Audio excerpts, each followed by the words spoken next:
C'est une question, voilà, c'est une question très importante parce que moi, je sais que j'ai pas mal d'étudiants justement, de mémorialistes qui me disent, mais comment tu as trouvé ton sujet de mémoire, etc.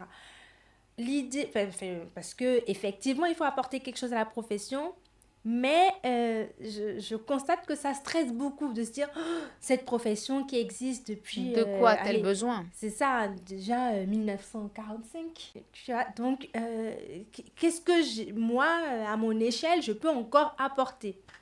Alors si, parce qu'on a une profession qui change beaucoup d'année en année. La preuve, facturation électronique, intelligence artificielle, voilà. Ne serait-ce même que le management aussi. La Ça change. La génération génération Z. Z, tout ça, voilà. Donc, il y a encore à apporter. Il y a des choses à dire sur notre profession. Et pour trouver déjà son sujet de mémoire, il faut, encore une fois, se connaître, savoir ce pourquoi on a des appétences.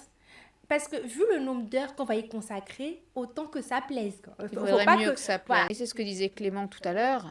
Il faut être curieux, il faut s'intéresser, il faut être ouvert. Voilà, il faut être proactif Oui.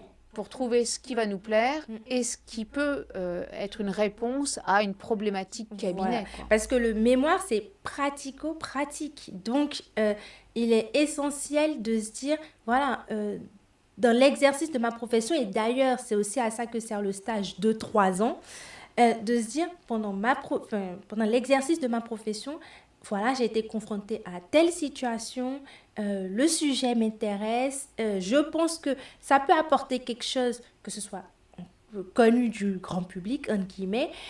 Donc, je travaille dessus. Donc, c'est important de se dire que la première étape, se connaître, choisir un secteur d'activité qu'on aime, une thématique qu'on aime aussi. C'est ça aussi la beauté de notre profession.